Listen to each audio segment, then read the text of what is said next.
The Edify Show with special guest Andrea Brooks. And now, the host of The Edify Show, Elliott. Hi everybody, welcome to Hearties TV Tuesday. This is going to be a great program. This is one of my favorite people. This is Andrea Brooks. And I have very fond memories of Andrea. I remember the very first time I met her, it was at the second Hearties family reunion. And that's actually where we interviewed her for the very first time. And she was just such a bright light. She's just an incredibly warm, super charismatic person. And I just knew, she was going to be there for a while. And here we are, 10 years later, I'm so glad to say I was so right. But this is the first time I've ever really been able to talk to her about her fascinating journey. Supergirl and When Calls the Heart at the same time. It's an amazing journey. You're going to love it. Let's take a look.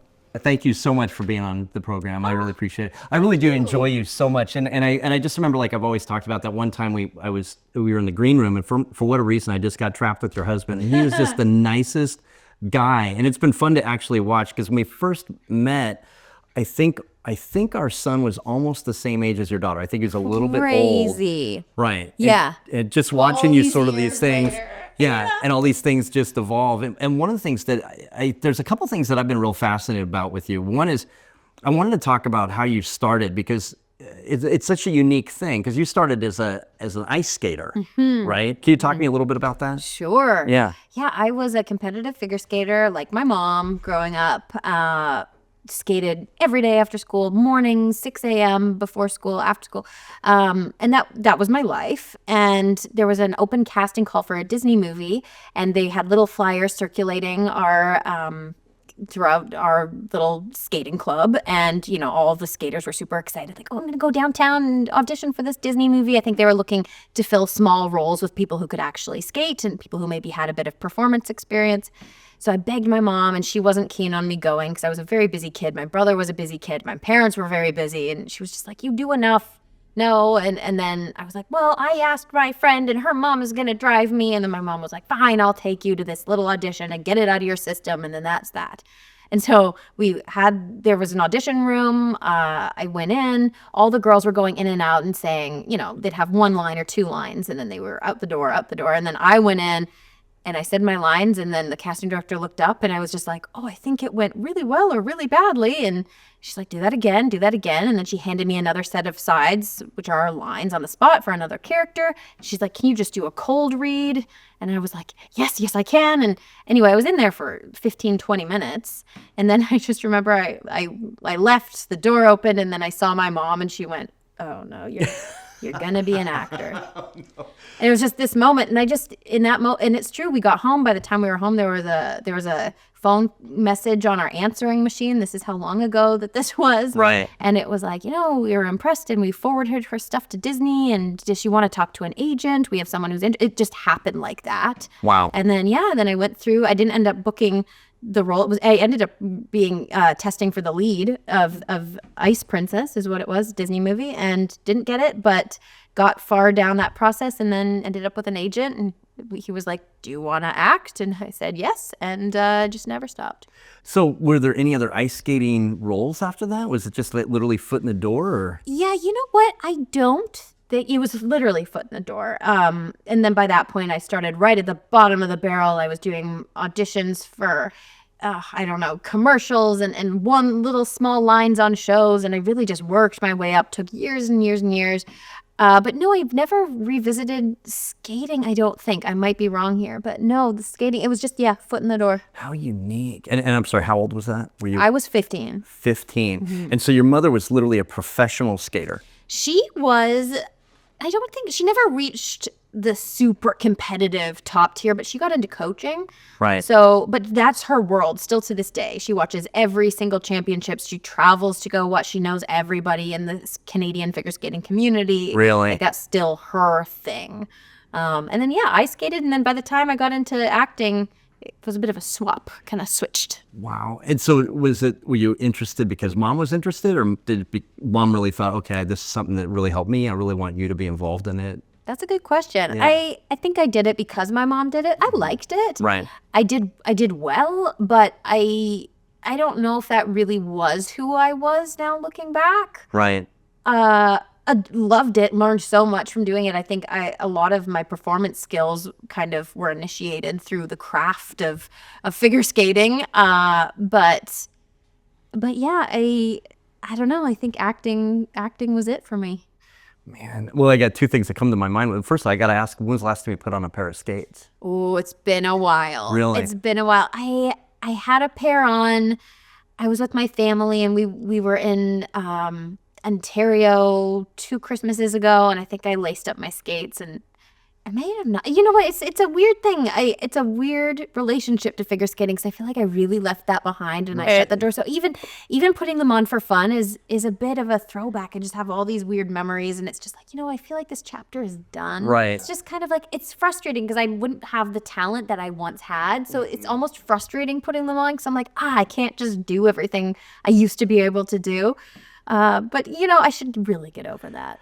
Well, I can't just sit in here. I cannot tell you how badly I want to see Faith Carter, like all of a sudden in some weird episode. You know like, what? I would look at her go. In a heartbeat, I would lace up the skates for Faith. In a heartbeat, I would do that. I think that's the one thing. If it came time to do a skating movie or to have my character skate and When Calls the Heart, I would absolutely. That would be the encouragement I would need, I think, to lace up again. So. So once and by the way, I'm all for that and whatever I got to sign, and, I don't even need to get credit, although, it was my idea. But I mean, that would be so cool to see. So one of the things, though, what was that one call as you're like, I want to be an actress, that one that you remember, that phone call or that role that you got that you're like, oh my gosh, this is it. This is the one you wanted so bad and then you got it. I have a feeling I might be able to guess it, but I'm curious. Oh gosh, like it's so many. So many moments. I mean, I think the first thing that comes to mind is the first role, the first thing you ever book ever. Right. Like you just want that call to be like, I've got my callbacks. Like what's gonna land? What's gonna land? My very first professional job was for a commercial for Playland, which is like a county fair that happens in Vancouver every summer. And it was a weird commercial. I was riding on all these rides, and every time I rode a ride, a piece of my face would end up somewhere else. So like my lips were up here, and the idea was like, Playland so crazy that your face gets all crazy. Yeah, where do I sign? I don't know. Interesting concept, whatever. You wouldn't even recognize it was me at the end of the commercial, but there I was with a mixed up face. And I was so proud of that because that was the first thing I booked. Right. But yeah, it was after that I booked an Aaron Spelling pilot that didn't get picked up. So that was huge. Getting the call that I obviously, When Calls the Heart was one I wanted so badly because I heard, there's a time period show in Vancouver. And I read for 2 roles on this show before I booked Faith. So that was my third time's a charm moment. And I wanted on this show so badly. I've always loved Anne of Green Gables, anything time period, anything historical. So I'm just so thankful that worked out. And then, getting Supergirl as well was another one when I found out I was playing an iconic superhero character, or a character within that universe. That was a moment where I was like, I think this is a big deal. So yeah, I've had a few. I've had a few. It's kind of hard to select one, but yeah, When Calls the Heart was definitely pretty special. Well, I tried to approach this my clumsy intro, but the first time I met you was actually at the Hardy's family reunion.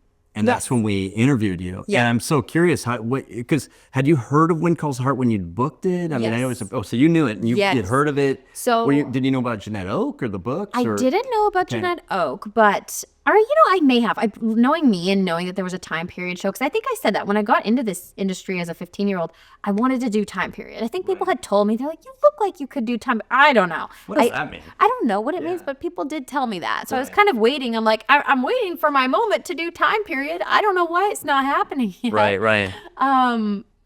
But yeah, so season 1 was shooting. I read for the role of Clara.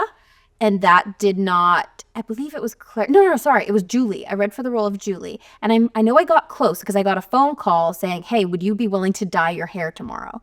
And I was blonde. I think I was working on something else as well. And it was like, I guess so. Right. So I don't think I even said yes. I think I was just confused. And I was like, does that mean I have the role? Anyway, that went away. And then I was sad. And then I'm sure I was kicking myself. I was like, I should have dyed my hair. I should have been a brunette. But whatever, didn't happen, wasn't meant to be. And then the Clara role came around either at the beginning of season 2 or the end of season 1. I can't remember. Probably beginning of season 2. That didn't happen. And then I was in LA. I was with my friend in her apartment. I got a call saying, hey, come to an audition for another role in When Calls the Heart. And at this point, I'm like, well, they didn't hire me the last 2 times, and I'm not flying myself back from LA right now. So can I just put it on tape? And this is before self-tapes were really a massive thing like they are now. And my friend went out and got her hair done. And I was like, okay, well, while you're out, I'm just going to like try to put this tape together. Anyway, this apartment was a crash pad. There was no furniture. There were no lights. She was living somewhere else, but she needed that as a base for auditions. So anyway, I was in her apartment trying to figure out like, where can I get light? And I had my laptop. I didn't even have a phone or a camera that was capable of shooting an audition. So I filmed it on my old Mac. It flipped the image. It was super grainy. I had nothing for a microphone. And I went like close to a window to try to tape myself. Right. And I think I recorded myself saying the other lines, or maybe I didn't even have it was an absolute bone together audition. I can't believe they even watched it. But then the next day I got a call being like, okay, well now you really have to come back because you really booked this role. They're looking at it, go, wow, this looks like it was made in 1918. You know, wow, it's perfect. We're getting someone right out of history. This, it's so this old. isn't easy. She wants this. I can't believe that they picked me, but they did. Wow, that's funny. Yeah, so when you arrived, and I don't know if you even remember back then, but when you arrived to the Hardy's family reunion, you got to see the fans, really even before they really even got to really meet you, per se, you know, in the same way. I'm trying to remember. So the first reunion was in Hope Valley. The very, very first. And I wasn't at that one. No. I was at the second one, which was at one of the big hotels in one of the big conference rooms. It was. Right? Hopefully, we might even have some B-roll to show as we're talking. Good, because clearly my memory is failing me right now. Because this was the one where it was like, well, yeah, don't feel bad. It's only been like 6. I mean, here we are. I think you got a good excuse. It's been a minute. The thing is it was like they had the cardboard cutouts and people were kind of moving around and meeting in kind of in groups. I remember this. And yes, I do. I have a video of it the first time. I remember this now. Yeah, we walked up the stage and I remember it was like feeling like the Beatles. Like, right? Sort of like, oh, yay, I'm on the show. It's really great. I love it. Everyone was so nice. And then kind of walking into a big auditorium and it was like, oh, this energy. And I knew what the Hardys were about by this point. I knew there was the hashtag. I think a season had aired, perhaps, that I had been a part of at this point. I was aware, but you don't really understand it until you kind of meet Hardys in person. And you're like, oh, this means so much to so many people. I'm so grateful to be a part of this. Right. And they really are such sweet people. Yes. When you go like to the Hardy's family reunion, the way I describe it to my friends, I just went to like a love spa. Like they're all just like hugs and high fives and so kind. And the other thing is the people that play the roles, I find just to a person, because we interview a lot of them, they're just so kind, so grateful. It's a good group. Such a group. I mean, all the people in the cast. The only thing is, I think there's a lot of When Calls the Heart fans that are flies in Hope Valley, because I cannot believe, like, we're here, we're on the set, you know, and they're just zipping around. And I know. The flies have been a problem. There was a lot of talk of how we were going to digitally edit out flies. They love Hope Valley. They've taken over.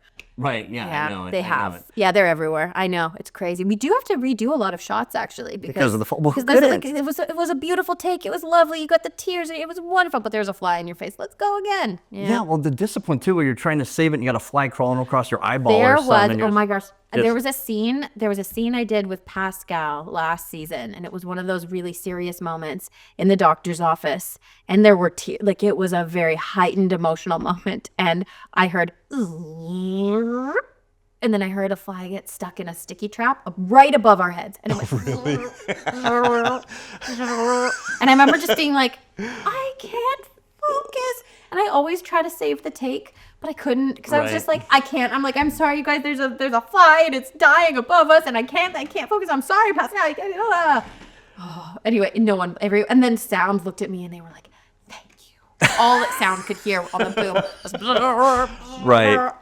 Right. So yeah, it's a thing. I mean, truthfully, there's like all kinds of ways as an actress that you could do these things in like a soundstage or whatever. And the beauty is it's so authentic. It is. But the experience is fairly authentic. Yeah. You know, in terms of the the outfits, right? Totally. I mean, so uncomfortable. Yeah. Where I see these actresses come in and their waists like this, and Totally. just being tied Or in. just like the amount, the vests, and a lot of these costumes don't breathe. The fabrics aren't meant to breathe. And when we're shooting in the middle of summer, oh yeah, we have some excellent air conditioning. Locations is on it right now. We pipe in the air and we blast the AC and take it away and we keep shooting. Right, it's pretty astounding, and I have a lot of admiration for how much, because I've generally only been out here in winter, and so I'd like interview you or Aaron or something, and I'm watching the fog come out as they're doing it, and they're starting to answer the question and like chattering and shivering a little bit, and because you can't have the heaters on because you can't hear them. That's right. You got to turn off all the equipment. But we're used to it too. I mean, we might be chattering, but it's like, this is what we do. We're always too hot or too cold. It's rare that we're a perfect temperature. Very rare. Right. Well, I remember coming out and Aaron was doing the outdoor church scene. It was supposed to be spring. And it was so cold. I was like having to draw back on my military days. And I'm like, wow, like this. And Aaron's out there, feet are turning purple. Yep. Yeah, you have to ignore it and push it to a different side of your brain. And you just have to focus on the dialogue, focus on your character. It's weird. You have to just kind of do some shifting in your brain sometimes. Yeah. It's weird. No, and the thing is, I think there's a lot of, a lot of physical challenges that people would know about. Now, one of the things is just watching your career that I've been interested in is Supergirl. And so watching some of that, and I remember, because, I'm 20 years older than you, so, which is to say I'm 45. So I, the Superman I grew up with, that first one with Christopher Reeve with Miss Teschmacher. And I know when I'll let you answer, but sometimes people, when they see you and they recognize you, what do you tend to hear? They scream, Miss Teschmacher. And the second I hear that, my body just jolts up like this. I've heard that from across the street. I've heard it. Oh gosh, at conventions, every person's like, "Can I just yell that at you?" And it's like, "Bring it on! It's an honor." That's so funny, boy. I just want you to meet Gene Hackman so badly, just because he's the one that kind of uncorked that for you. Absolutely. Right? Yeah, that Miss Teschmacher. He's where that all began. Yeah. Yeah. Now I notice you've done quite a few stunts. I mean, I see some fight scenes and some stuff like that. I mean, do you like those or? I love it. It could be a challenge. But yeah, on Supergirl, I got to do a lot of work with guns. There were fight sequences, all kinds, just craziness. And you're in the superhero universe, anything's possible. Right. And so while my character was never super, my character was involved in a lot of just crazy situations, especially once Lex Luthor arrived. It was just mayhem. Right. He had a crush. He was crushing on Miss Teschmacher. Classic. Yeah. No, I enjoyed watching you in that one too. Thank you. Yeah. I had so much fun doing that. Right. It was great. Now, do you remember? So did you? I guess I really wasn't sure. You landed that after When Calls the Heart, then? Yes, When Calls the Heart was already happening. I think I must have booked Supergirl. I think I was working on Supergirl by season 3 or 4 of When Calls the Heart, and then the next years it was a balancing act, and I would split days. And luckily, ours, Jamestown, where we shoot this show, where we are right now, it's literally without traffic about 15 minutes away from where the Supergirl studio was. Really? So some days there'd be a day where I'd wake up and go hit a fitting, and then come here and then shoot something and wipe off the makeup and go over there and hit a read through and then shoot over there. So I was just mixed up all over the place. I remember being very late because Supergirl kept me longer than they were supposed to, rushing to set here, and I missed something. So I think they had to give my lines to, I don't know, Johanna or something. And it was just like, I promise I tried to get here. So yeah, it was crazy. There were a few crazy years there. And as a result, there were a few episodes I couldn't do here and there, and the same on the other side. And every year it would switch who had me in first position, and it was a battle. And yeah, it was kind of sad when that ended because it was absolutely chaotic, but very fun. Oh yeah, and I'm glad I just keep picturing. Please tell me there's outtakes where you got your lines confused, where you came here and remembered Supergirl lines. Maybe not lines, but personas, because they're very different personalities. Faith is a grounded, committed, good citizen, and Eve is a conniving, crazy whirlwind, bad guy. She's not good. No. She's she works with Lex Luthor. Right, so I do remember coming in and feeling and I was playing Faith one day and thinking like, oh, I'm giving this a little bit too much of a twist. Like Faith is much more stable. And actually having to kind of stand outside of the doctor's office, like the infirmary, and just sort of center myself and be like, no, you woke up one way, we're shifting gears. So yeah, there was a lot of weirdness at that time. What would you say was your I guess most fun day that you remember, most fun as an actress? Just like, this is just, if there's one, it could be even the commercial, it could be Supergirl, it could be Wind Calls the Heart, just one that was fun days that you're like, ever. this was the most fun thing just as an actress, and I don't know what that would be. Gosh, so many. I think Supergirl, there were so many highlights. Once just John Cryer showed up, who I've just got such admiration for as an actor. He's an Emmy-winning, brilliant human being, and he's just as kind as he is talented. Once he showed up, there was just a few pinch me moments where I'm like, I get to play this iconic character with this iconic actor playing another iconic character, and it was just like, wow, where are we? So there were some surreal moments like that. Throughout my career, I've worked with some really interesting, very famous people, and you're just like, wow, I grew up watching you. So that's been a thing. But I think some of my most fun days ever have been on this set. Literally this room, when the whole cast is sitting in a circle and we're shooting late into the night and everyone gets the giggles. There's nothing better. I think I can't remember if it was season 9 or 10. We pulled a prank on Cavan, Pascal, and Aaron. And I think it was me, Ben. I don't remember, but we started sending texts and pretending we didn't know who was texting, and someone took someone's phone. And then it was like, who are you? Who is that? It's nonsensical, but in the moment, it was like the most hysterical thing of all time. And then we're all just killing ourselves laughing, tears streaming down our faces. Like, that's how close we are as a group. And it's just like some of my most fun acting memories have absolutely been on this set. No, I believe it. It's just, even when you just come in here once a year or so and you have the interview and be able to even have that small experience, go, gosh, this person was so cool. I would love to hang out. Well, you would. I mean, you could kind of envy the crew. I don't care if you're just emptying the garbage or what you're doing. Our crews are right in it with us, too. I mean, you've seen us interact with the hair and makeup and how close we all are. And I mean, I remember there was an inside joke that ran for like 3 seasons between myself and Deneen, who did my makeup for years.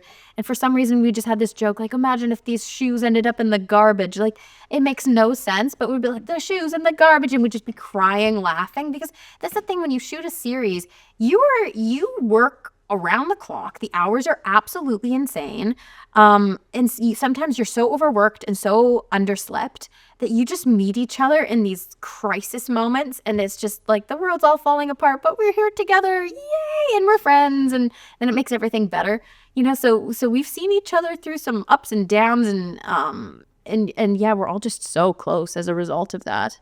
Yeah, I can't, at this point, just at the time slot, I can't imagine you in a bad mood. So whatever that is, just don't even, I know you're an actress, so don't let me see it. I just want to keep the illusion, I really, obviously we all have moods and ups and downs, but I always try to just be as thankful as possible because I absolutely adore this job. I feel so fortunate, and there are so few of us in this world who get to say that they've been a part of a TV series for 11 seasons. I know. It's astronomical. It's unbelievable. The odds are so stacked against us, and here we are after all these years just venturing on and getting to tell stories and getting to hang out, and we all just...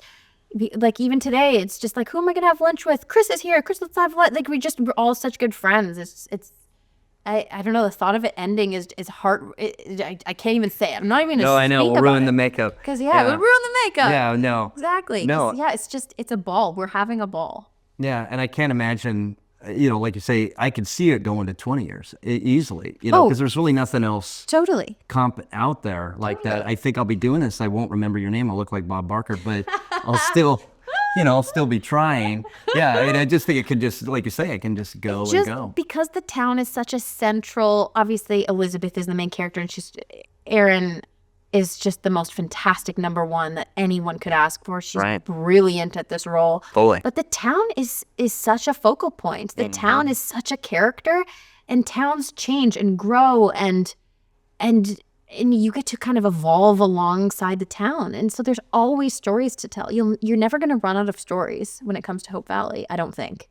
No. Well, I'm hopeful that we can continue to do this over and over. Thanks so much for just sharing your life with us. I just find it, like I've said, I've always found it very fascinating the way that you've begun just entering in via ice skates, left them behind. Totally. And then here we are with two completely different roles, doing them at the same time. That they're so diverse, you can almost get a bloody nose going from one to the other.